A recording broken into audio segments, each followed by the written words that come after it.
Os deuses amavam esta ilha. O lendário rei Minos governava um poderoso reino. Ele apropriava-se de tesouros em ouro e pedras preciosas.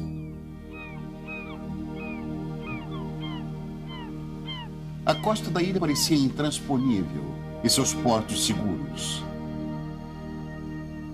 Uma grande cultura florescia. Seu povo vivia na abundância. Aqui eram construídas majestosamente à luz mediterrânea as primeiras cidades da Europa. E a terra fértil assemelhava-se ao paraíso. Nenhum inimigo ameaçava aquela paz. De repente, os elementos se uniram para destruir aquele mundo feliz. Disse que a terra se abrira.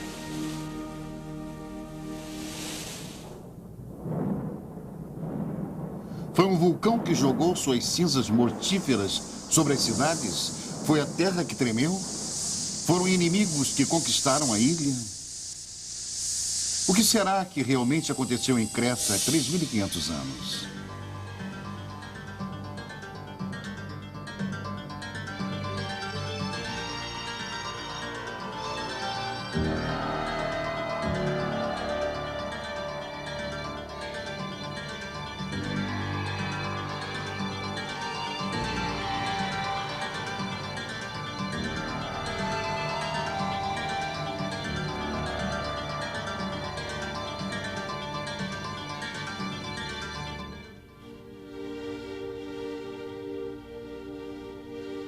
Uma revolução técnica transforma o mundo. Utensílios e armas de pedra são substituídos por artefatos de bronze, e Creta torna-se o berço da cultura europeia. Zeus, pai de todos os deuses, gerou o primeiro rei de Creta, Minos, com a princesa Europa, a qual ele raptara tomando a forma de um touro.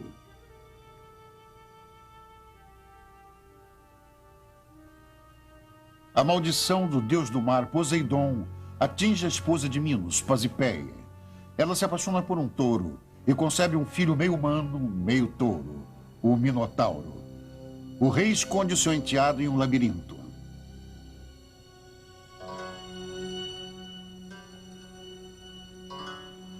Minos exige da subjugada Atenas sacrifícios humanos para saciar um monstro canibal.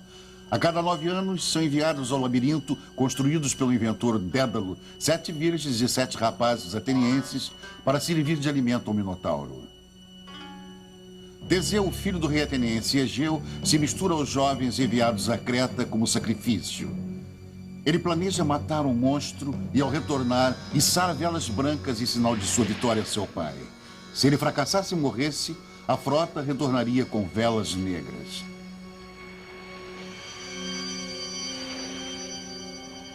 Os navios partem rumo ao sul, em direção ao misterioso reino minoico.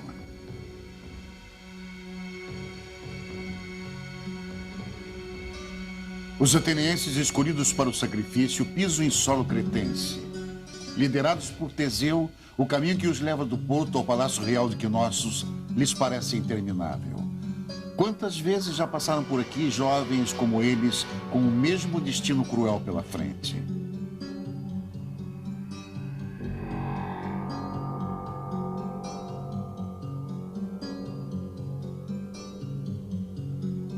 Os atenienses são recepcionados por minuanos curiosos.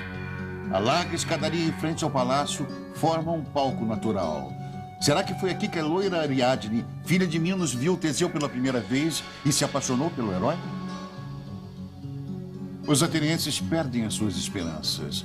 Nunca conheceram construções tão majestosas, salões tão gigantescos, corredores confusos, escadarias que levam ao subsolo, a um aposento para banhos rituais. Estarão eles preparados aqui para a sua morte?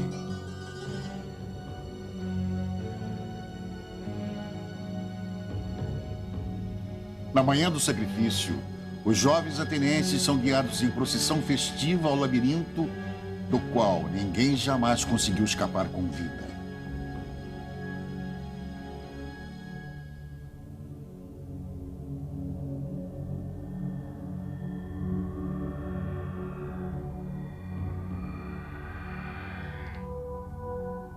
Um reino de sombras desnorteantes, marcado pelo machado duplo. A palavra labirinto vem do grego arcaico labriske, que significa casa do machado duplo. Aqui o terrível Minotauro, sentado ao trono, esperava as suas vítimas. Ninguém consegue lhe escapar. Seu bramido de touro humano paralisa os atenienses. Porém, seguindo o conselho de Dédalo, Ariadne deu ao seu amado Teseu uma espada encantada e um novelo de lã vermelha. Destemido, ele mata o Minotauro, meio-irmão de Ariadne, e seguindo o fio vermelho, encontra o caminho para a liberdade. Os atenienses partem com Ariadne a bordo e param em Naxos para descansar. O deus Dionísio, com ciúmes, embriaga Teseu para roubar-lhe a jovem noiva. Pela dor da perda de Ariadne, Teseu manda içar velas negras. Egeu, o pai de Teseu, vê as velas negras se aproximarem e, profundamente desgostoso, se atira de um alto rochedo ao mar, que é chamado desde então de Mar Egeu.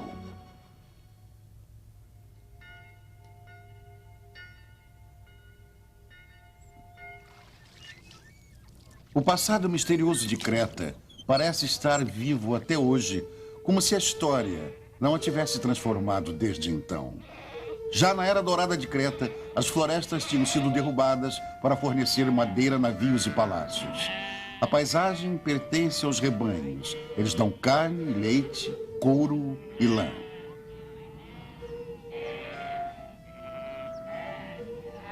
As estações do ano regulam o ritmo de vida das pessoas que executam os mesmos lavores desde a antiguidade. A posição privilegiada da ilha, situada entre a Ásia, a África e a Europa, fazia Creta ser cobiçada por todos os estrategistas. Assim, o poder sempre mudava de nacionalidade.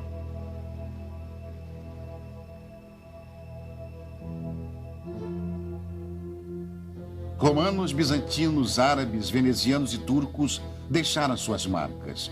Somente no início do século presente, após a libertação de Creta do Império Otomano, os arqueólogos começaram a desvendar o passado cretense. O inglês Arthur Evans, com a ajuda de 150 colaboradores, conseguiu desenterrar em Quinossos 1.500 aposentos entre salões, corredores e pátios, todos pertencentes a um único complexo arquitetônico, o Palácio Real. O desenho arquitetônico é tão desnorteante que Evans tem a certeza de ter descoberto o labirinto do Minotauro. Ele tenta, com muita imaginação, reconstruir os edifícios soterrados. Cimento e pedras substituem as colunas e os telhados, originalmente de madeira, destruídos pelo fogo.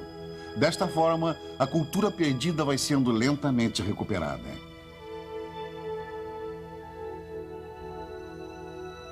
Somente com a técnica da computação gráfica nos é possível imaginar o tamanho e o esplendor desta construção.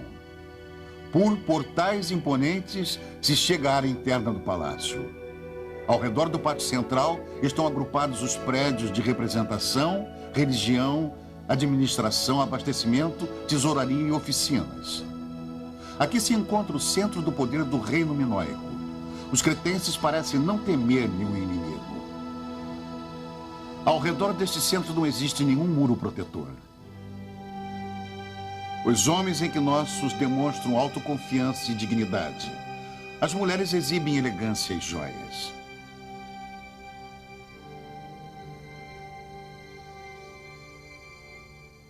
Motivos alegres enfeitam as paredes. Flores, animais, um mundo pleno de harmonia. Nenhum herói armado, nenhuma glorificação de guerra. Arthur Evans, a quem foi concedido o título de nobreza de Sir, pelo seu trabalho, dedicou 40 anos a este misterioso local. Escavando a terra, ele encontrou paredes de mármore, pisos de alabastro. O luxo surpreendente da cultura minoica em 1500 a.C. Nos aposentos privados dos sacerdotes reais já havia o conforto de banheiros. Escadarias construídas de forma engenhosa condicionavam o ar. Claraboias regulavam a iluminação. Além de canos de argila, Evans encontrou sob a terra uma rede de esgotos bem planejada.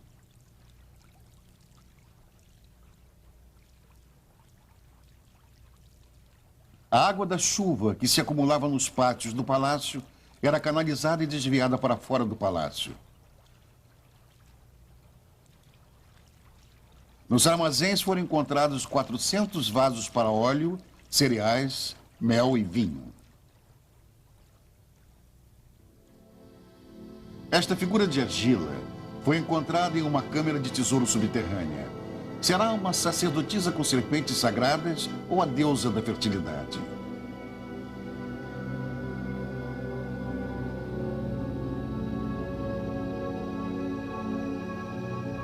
Quem usava este anel? Ele era o selo da dignidade real ou sacerdotal?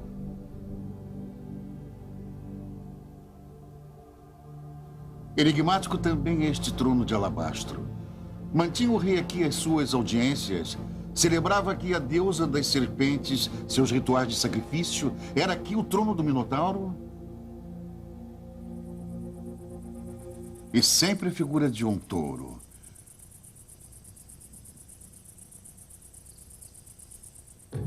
Esculturas gigantescas de chifres taurinos estão presentes em sítios religiosos. O touro como guardião será um símbolo mágico? Um dos mais preciosos achados feitos em equinócios também representa um touro, com chifres dourados e olhos de cristal de rocha. Será ele a imagem de um deus que os cretenses idolatravam e que somente a mitologia grega transformou depois em monstro? Este afresco demonstra isto. Ele conta a história de jogos perigosos com este forte animal. Acrobatas destemidos praticam um salto sobre o seu lombo. No culto ao touro existe o antigo mito de domesticação do touro selvagem. O homem subjuga a natureza. Desde os primórdios, a força do touro simboliza poder divino. E o homem sempre mediu suas forças com este animal.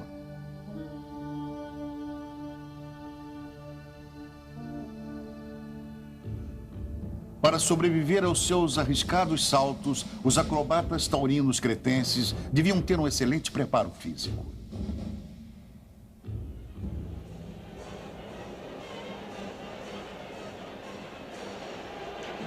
Na Espanha, reminiscências do culto ao touro permanecem até hoje. Porém, a carnificina amplamente aplaudida na arena já perdeu quase toda a referência à origem. Não se trata mais de um encontro com o divino. Trata-se apenas da destruição de um animal. Quando o touro e o toureiro se encontram, o animal já está tão enfraquecido que não tem mais nenhuma chance contra o experiente matador. O final sangrento faz parte do programa.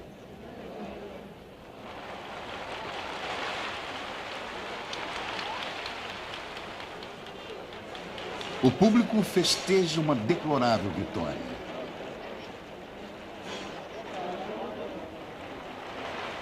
Mas o touro ferido é perigoso. Se o toureiro subestimar o seu adversário ou fizer algum movimento em falso, o touro poderá até matá-lo. Para um toureiro espanhol, é inconcebível enfrentar o animal desarmado, como era o costume na antiga Creta.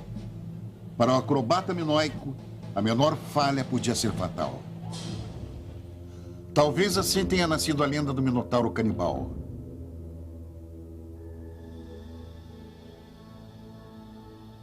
A riqueza natural de Creta e uma política econômica bem estruturada fizeram o comércio florescer. Uma frota poderosa de barcos à vela com remos atravessava o mar em direção ao seu rico vizinho do sul, o Egito. Os comerciantes minoicos subiam o Nilo até a lendária cidade de Tebas.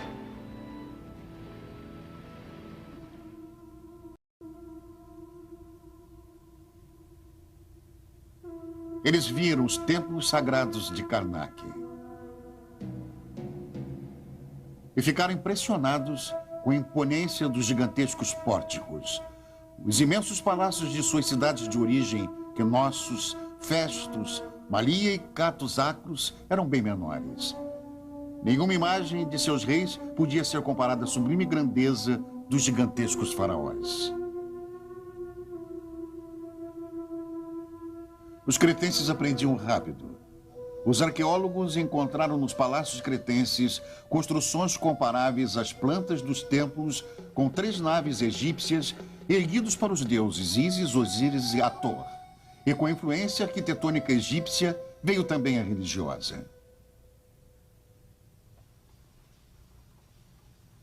Os cretenses nunca chegavam ao Egito de mãos vazias.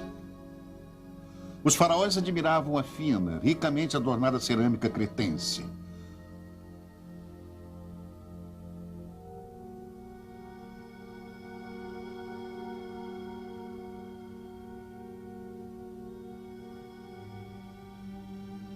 Os cretenses eram chamados de Keftiu no Egito. Eram respeitados e queridos. Eles não vinham com navios de guerra, não queriam pilhar, e sim fazer comércio. O nome de Creta desaparece repentinamente dos antigos papiros escritos pelos historiadores egípcios.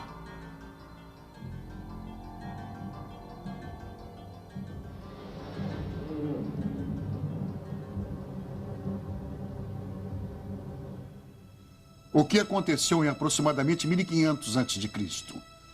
Arqueólogos do mundo inteiro se perguntam sobre isto.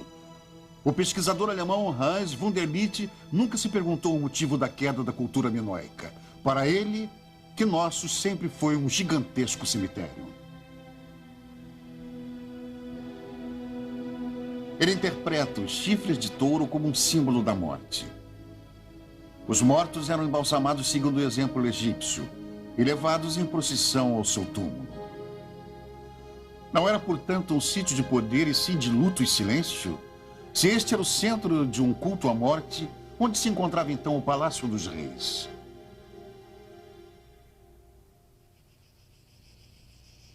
Hoje a tese de Wunderlich está ultrapassada. Arqueólogos encontraram próximo aos palácios inúmeras cavernas que serviam de túmulos com cinzas de seus mortos da era minoica. Os cretenses consideravam as cavernas sagradas. Ali, eles ficavam mais próximos às forças indomáveis da natureza, ao interior da terra. Segundo o mito de Zeus, os deuses nasciam em cavernas. A caverna de Eileitia já era um local sagrado para cultos religiosos há 5.000 anos, como demonstram os achados arqueológicos nela.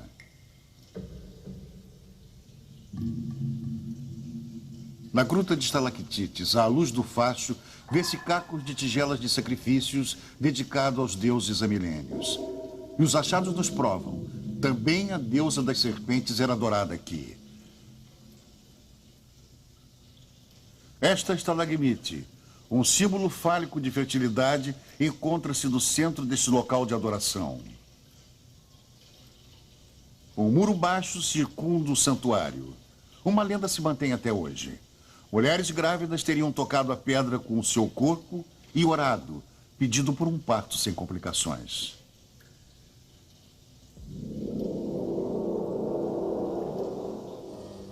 A montanha de Ida também é considerada sagrada pelos cretenses.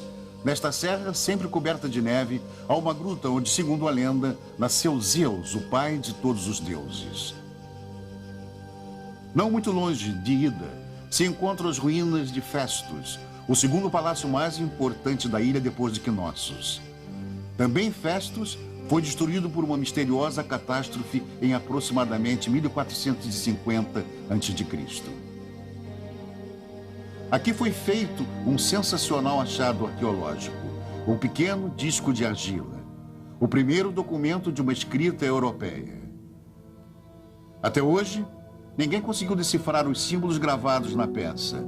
O seu significado permanece perdido na história. Tudo o que se sabe sobre a mensagem gravada no disco de Festus é que os hieróglifos desenhados em forma de espiral devem ser interpretados de fora para dentro. Grupos inteiros de ideogramas se repetem, lembrando hinos religiosos que guardarão os seus segredos talvez para sempre.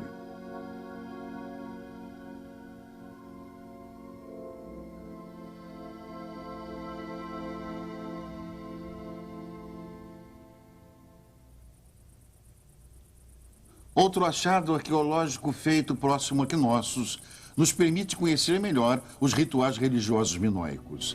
Relatórios das escavações reconstroem eventos estranhos que ocorreram neste primeiro templo encontrado em Creta.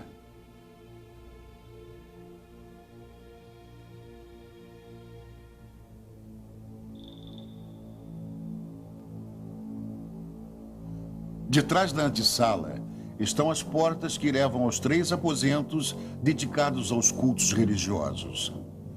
Na sala do meio enfileiram-se as oferendas.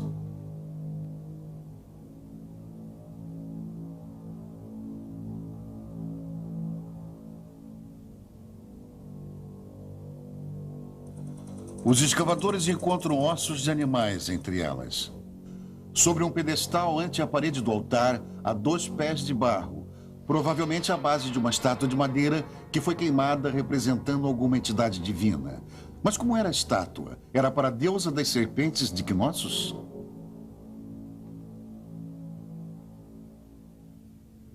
Em uma tigela quebrada encontrada na antessala do templo, reconhece-se a figura de um touro. Era uma tigela para oferendas animais? Ao lado dos cacos, restos de um ser humano. Tratava-se de um sacerdote?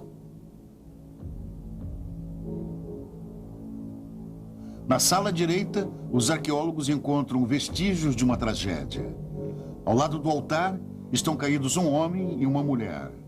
Sobre o altar encontram-se ossos e uma faca para sacrifícios. Estariam eles sacrificando um touro no momento da catástrofe? Na pintura de um sarcófago vê-se a reprodução do ritual.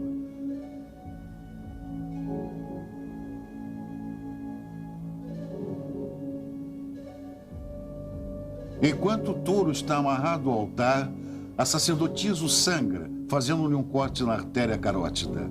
Seu sangue é assim recolhido em uma tigela. Mas neste templo não se trata de sacrifícios animais. Alguns patologistas constataram que os ossos encontrados sobre o altar pertenciam a um jovem rapaz. Mas por que sacrifícios humanos? O que os deuses deveriam dar em troca? De nada adiantou. Um terremoto fez o templo ruir, soterrando sacerdotes e vítimas sob os escombros. Após a catástrofe, templos e palácios são reconstruídos maiores do que antes. Mesmo assim, o reino minoico desaparece. Por quê?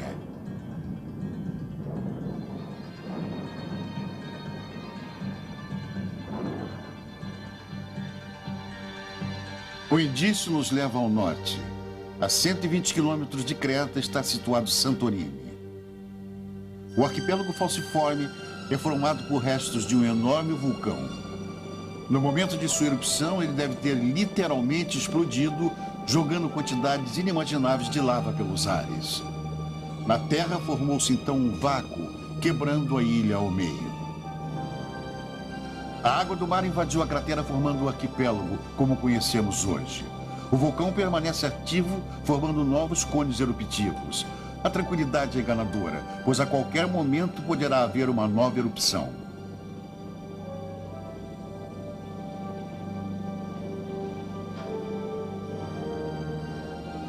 Viver em solo insulano tão perigoso exige fé em Deus, mas também tem suas vantagens. A terra vulcânica é muito fértil, produzindo o famoso vinho de Santorini, cultivado em vinhas em forma de terraços. Os visitantes do mundo inteiro que aqui chegam não vêm em busca de sinais de destruição, e sim para conhecer os povoados pitorescos situados à borda de uma cratera circundada pelo mar. Após um forte terremoto em 1956, os povoados foram reconstruídos. O alegre presente de Santorini contradiz o seu terrível passado soterrado na ilha.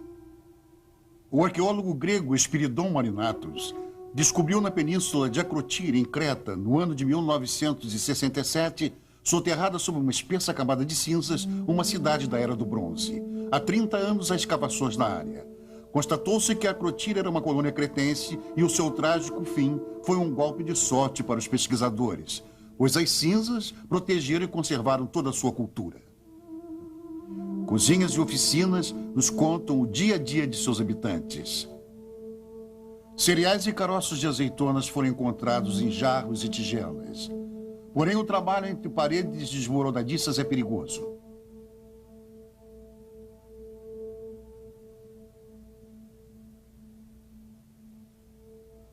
O descobridor de Akrotiri foi atingido mortalmente por pedras e sepultado em sua cidade natal. Sua filha Nano prossegue com seu trabalho. Nano Marinatos, arqueóloga, filha do descobridor de Akrotiri, diz: a maioria dos arqueólogos acredita que os cretenses possuíram uma espécie de império, um domínio marítimo chamado de talassocracia. O que nós não sabemos é como era formada a classe dominante. Eu acredito que a classe dominante era constituída por sacerdotes. Eles tinham, ou melhor, eles afirmavam que tinham uma relação especial com os deuses. Eles apareciam em público vestidos de deuses. Muitas casas eram enfeitadas com afrescos, rostos com feições cretenses, sacerdotisas. Também este jovem leva sua pesca como oferenda ao altar.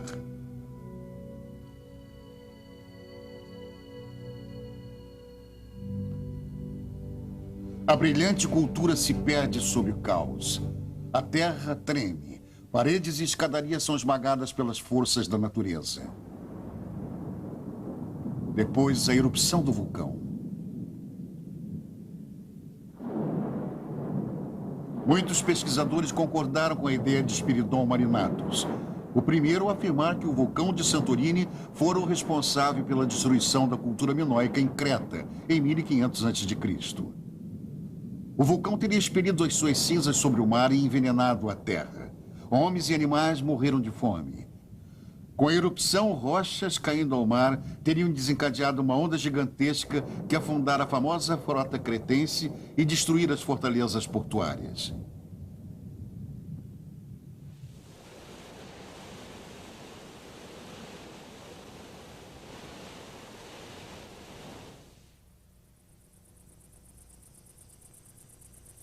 Dois pesquisadores que contradizem a tese de Marinatos são os geólogos alemães Hans Pichler e Walter Friedrich. Há anos, eles pesquisam detalhadamente a cratera. A camada de cinzas e pedra-pomes que cobria a Akrotiri tinha 60 metros de espessura.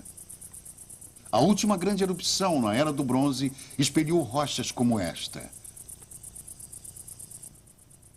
As pedras narram a história quando se sabe interpretá-las como geólogos.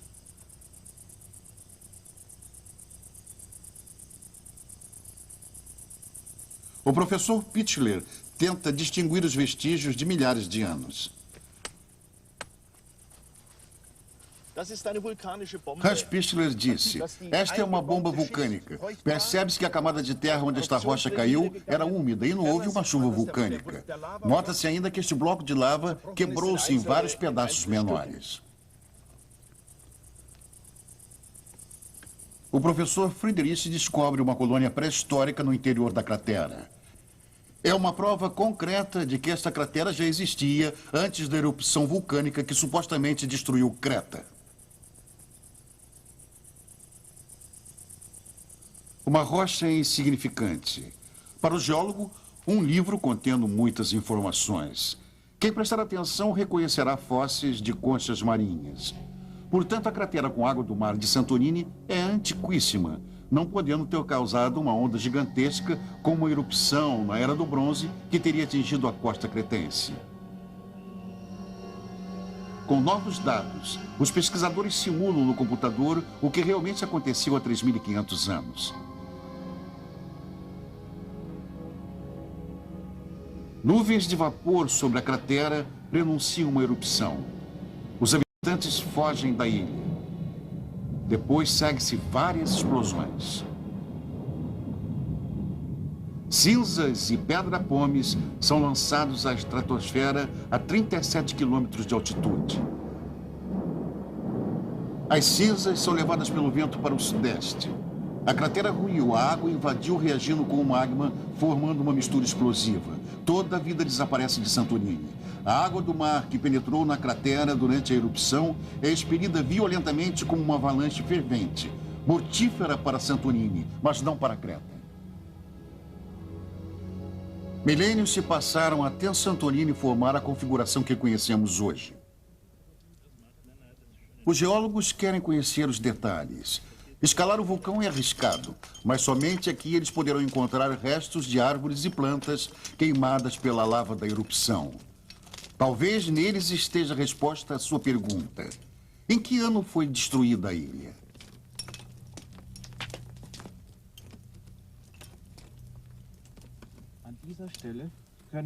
O geólogo alemão Walter Friedrich mostra: neste local podemos retirar carvão vegetal da pedra vulcânica e enviar ao laboratório para análise.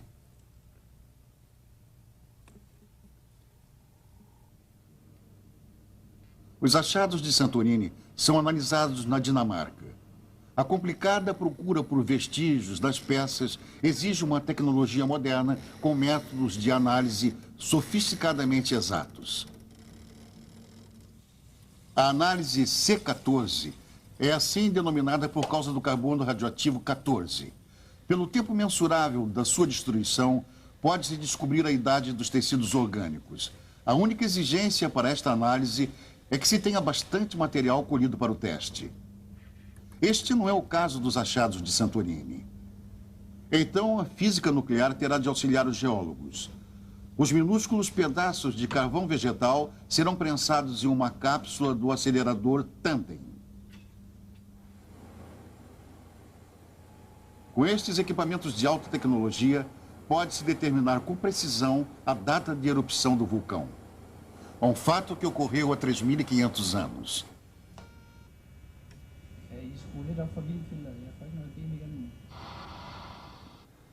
Um laboratório subterrâneo no Instituto de Física Nuclear de Aarhus, na Dinamarca, isolado por altas paredes de concreto. Aqui será feito o teste. É dado o sinal para o início.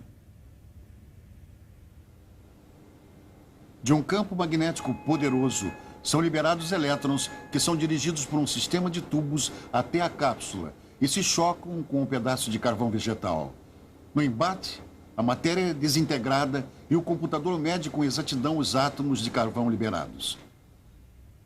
Os geólogos têm as suas suspeitas confirmadas. O vulcão irrompeu em aproximadamente 1650 a.C., 150 anos antes da tese dos historiadores. Consequentemente, o vulcão de Santorini não pode ter destruído Creta. O mistério do desaparecimento da cultura minoica persiste. A milhares de quilômetros ao norte, no gelo eterno da Groenlândia, será encontrada a prova definitiva que confirmará os resultados dos testes dinamarqueses. Aqui neste planalto, a temperatura nunca sobe além de 0 graus. Camada por camada de neve são prensadas com o passar do tempo, formando gelo.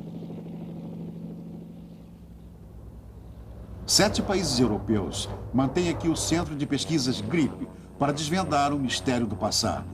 A grossa camada de gelo da Groenlândia, com 3.200 metros de espessura, será perfurada. Tempestades de neve e o frio glacial dificultam o trabalho dos pesquisadores.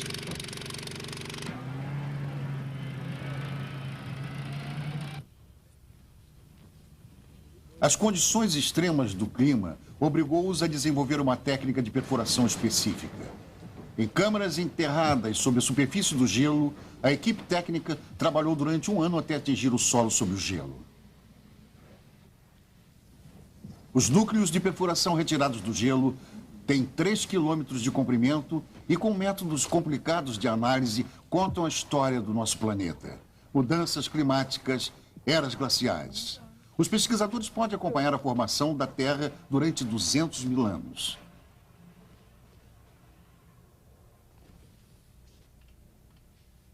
Também erupções vulcânicas a milhares de quilômetros de distância da Groenlândia deixaram suas marcas no gelo. A neve ácida, detectada por sensíveis aparelhos de medição.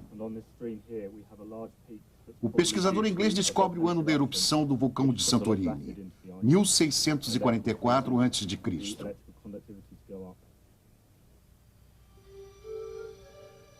Para os arqueólogos, esta data é muito importante. Mokros, na costa norte de Creta, foi, na era minoica, uma próspera cidade comercial. Os restos do seu atracadouro se encontram hoje submersos.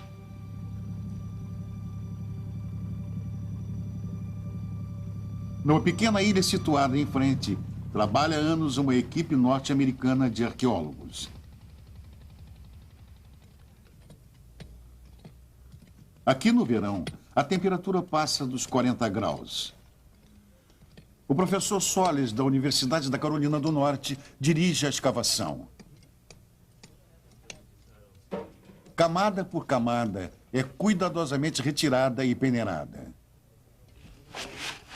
Assim, Jeff Solis consegue fazer a descoberta decisiva.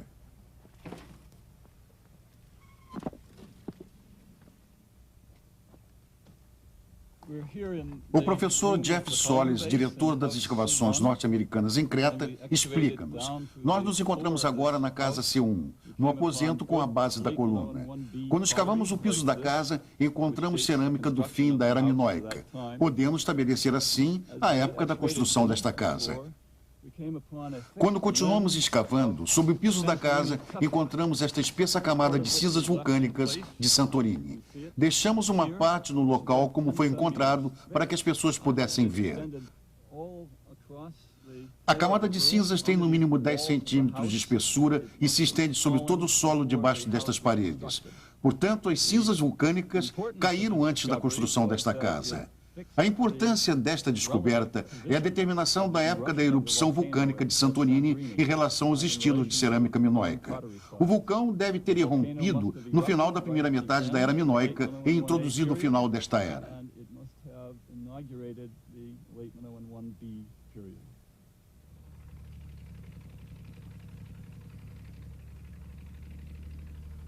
Há muitos anos, o arqueólogo norte-americano Philip Bittencourt também pesquisa o passado de Creta. Ele descobriu em Psira uma colônia da Era do Bronze.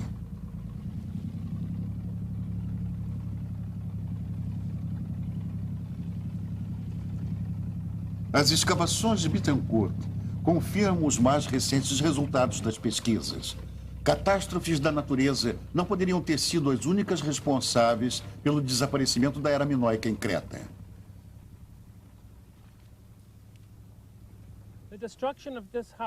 O arqueólogo norte-americano Philip Bittencourt explica: a destruição desta casa na primeira metade da Era minoica poderia estar relacionada com a erupção do vulcão de Santorini. Ela foi construída na metade da Era do Bronze e não aguentou até o final da Era minoica.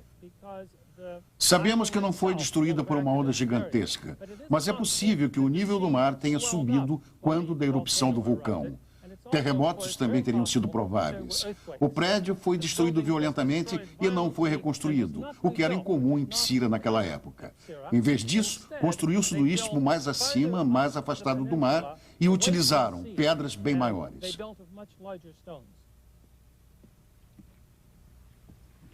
Bittencourt continuou pesquisando e encontrou indícios de violência humana.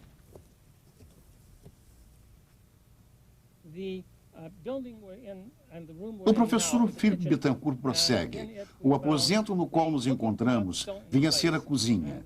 Aqui encontramos panelas no seu devido lugar e também um almofariz de pedra para triturar cereais.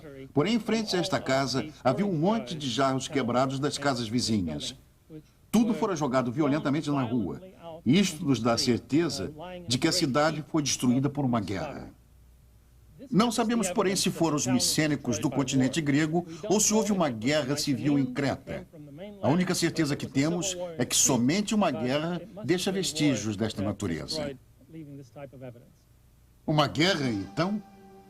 Não foi a ira dos deuses que destruiu a pacífica Creta, e sim a crueldade do ser humano? Mas quem eram os atacantes?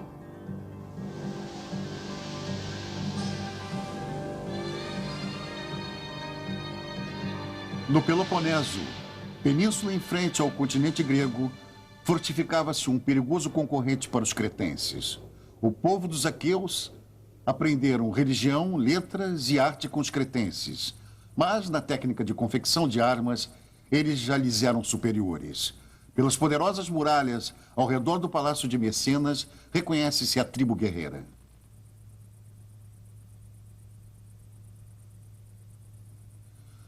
O arqueólogo alemão Heinrich Schliemann encontrou um tesouro nos túmulos reais de Mecenas. Uma máscara dourada de um príncipe aqueu, a chamada máscara de Agamenon. Era o ouro proveniente de Creta.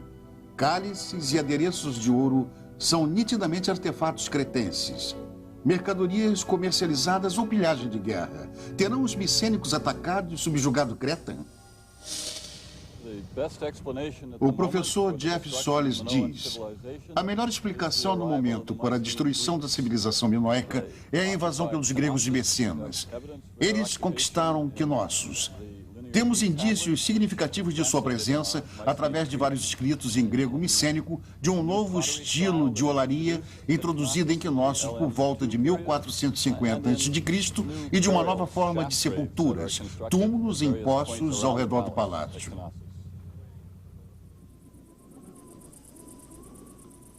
Arqueólogos encontraram vestígios dos aqueus na praia de Comos, na costa sul de Creta.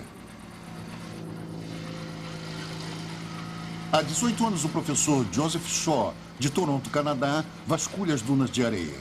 Raro como seus utensílios de escavação, é também o seu achado mais significativo, as fundações de um estaleiro de arquitetura micênica.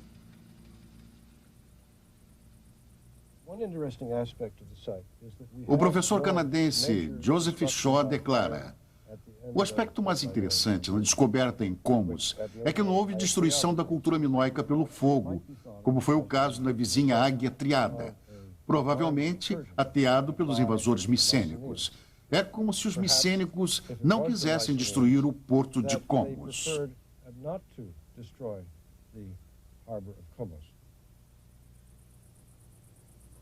Os aqueus também construíram em Águia Triada. Esta grande escadaria levava ao mercado greco-micênico, onde cada comerciante tinha o seu próprio estabelecimento. Para a Creta da época, uma inovação mantida até hoje na estrutura dos mercados orientais.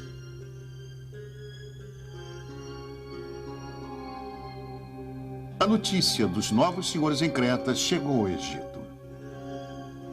A oeste de Tebas, os faraós erguem seus gigantescos templos em direção ao sol poente. Os seus mortos, sepultados em câmaras subterrâneas, devem seguir a sua viagem para o além em companhia de seus tesouros.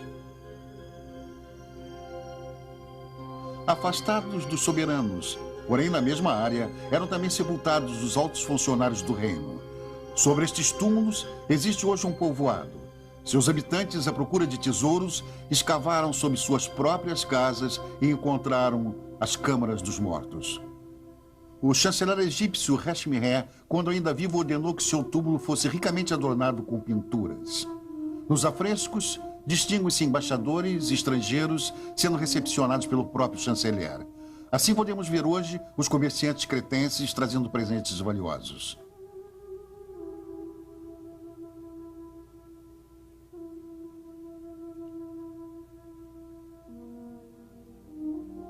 pouco antes da sua morte, Hashmiré deve ter recebido a notícia das mudanças políticas em Creta, pois mandou repintar os trajes dos cretenses nos afrescos.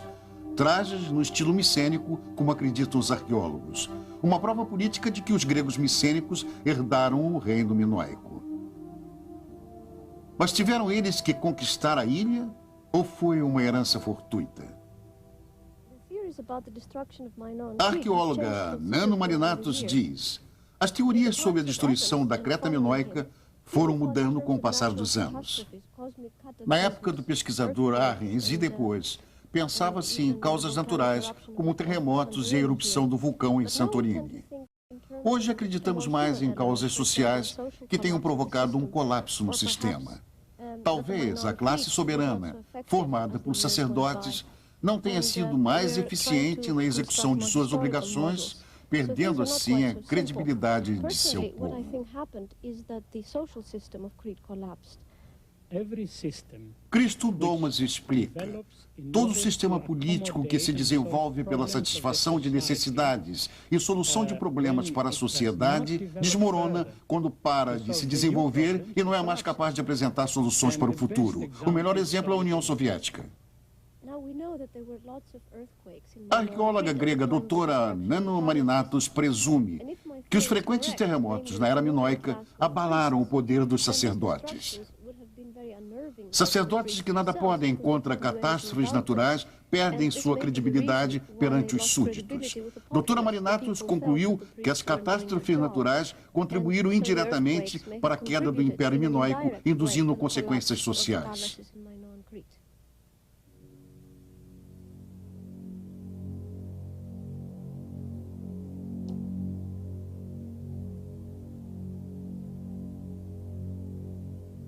Um local sinistro em Creta uniu Teseu e Ariadne.